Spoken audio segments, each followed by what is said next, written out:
Once in a small, quiet village lived a young boy named Aiden. He was poor, so poor that most days his pockets were empty. His parents were also poor that they couldn't afford to provide his daily needs. His shoes had holes, and his school bag was patched in several places. Some nights he went to bed hungry, but inside, Aiden carried something no one could see, which is his dream. He wanted to do something big, something that could change his destiny and his family's. Yet every time Aiden shared his dream, people laughed. They said, "How can a boy with empty pockets think about big things? You should only think about surviving today." Their words hurt, but inside, Aiden still believed his future wasn't limited by his present. One evening, while sitting alone by the river, lost in thought, an old wise teacher named Master Rowan noticed him. Master Rowan asked softly, "Why do you look so troubled, my child?" Aiden replied,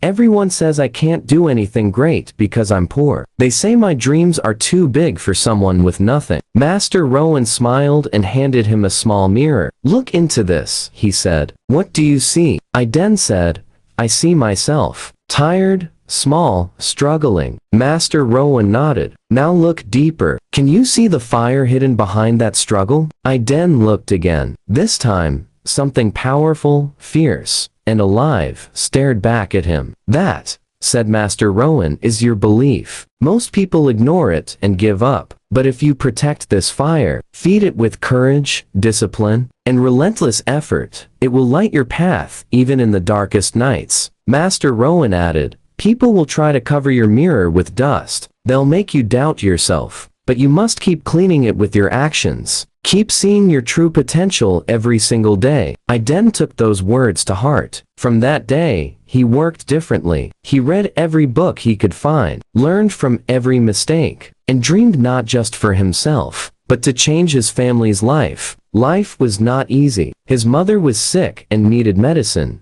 they could barely afford. His father worked long hours in the fields and still came home with empty hands. Aiden knew he had to be the change. Every morning, he went to school. In the evenings, he worked at a small tea shop, washing glasses and serving customers. On weekends, he helped the village mechanic, learning new skills. And at night, when the village slept, Aiden studied under a dim lantern, focused and undistracted. He sacrificed sleep, comfort, and sometimes even food, but he never gave up. The mirror which reminded him of his dream stayed in front of him always. One day, the town announced a competition for young inventors, with a prize that could change a life, a scholarship to the country's most prestigious school, mentorship from a world-renowned innovator, a library of rare books, and tools to bring ideas to life. Every participant had expensive kits, but Aiden had nothing. He remembered Master Rowan's words and thought bigger than anyone else. Using scraps he had collected over the years, old clay pots, sand, charcoal, and pieces of cloth, he built a simple water filtration system. The design used layers of charcoal,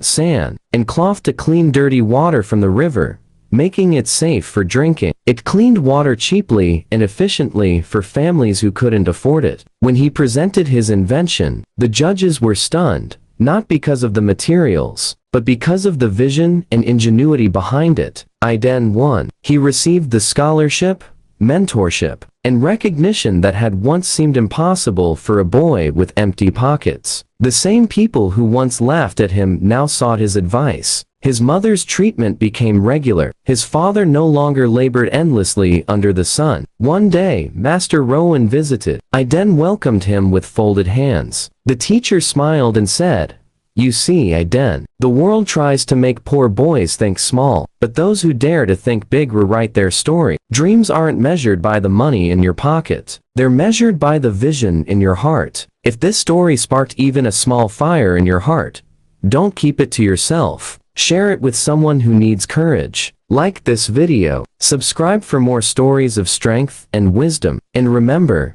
your next chapter begins the moment you dare to think big. Start today."